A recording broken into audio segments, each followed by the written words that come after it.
Haystack depredations are on the rise after the recent winter storms over the last 2 weeks. Because of this, large herds of elk are eating into the profits of landowners. Local News 8's Febin Kasahun met up with Idaho Fish and Game, found out how they're trying to fix this problem. Febin? Hey, Jane Carroll. So Idaho Fish and Game are encouraging landowners to move their haystacks out of high depredation areas if possible. And that's because we've been under an emergency order and feeding operations since last month.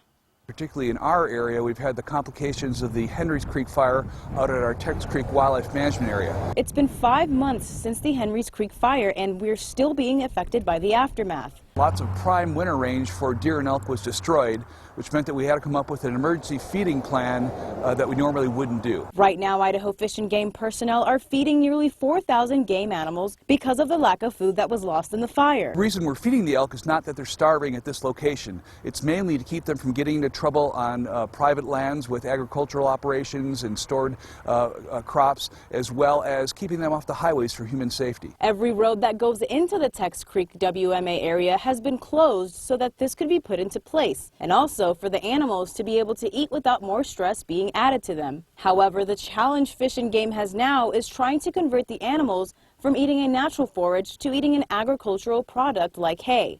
This requires different bacteria in their gut to digest, and this takes time for their bodies to adjust to. So sometimes you could give them food, but it won't be of any benefit.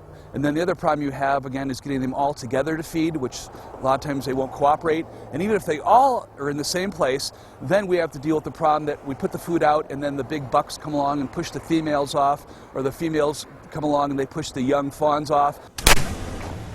There are many different ways you can prevent the wildlife from getting into trouble. In some places we've built permanent stack yards, which are actually hard fences that are put up. Other places we're using temporary barriers like the tarps or the special plastic fencing. And then in other cases we're actually using volunteers to go out and haze the animals to physically keep them away from all the stored hay. When it comes to the deer, they're not having a hard time foraging food, but Idaho Fish and Game are monitoring them on a weekly basis. Live in Idaho Falls, I'm Febin Kasahun. All right, thank you, Febin. Fish and Game are working with the farm and landowners, and they say they encourage the farmers to not feed the animals because of the concerns of bringing wild animals close to domestic animals. But if you want more information on this program, you can go to our website at localnews8.com.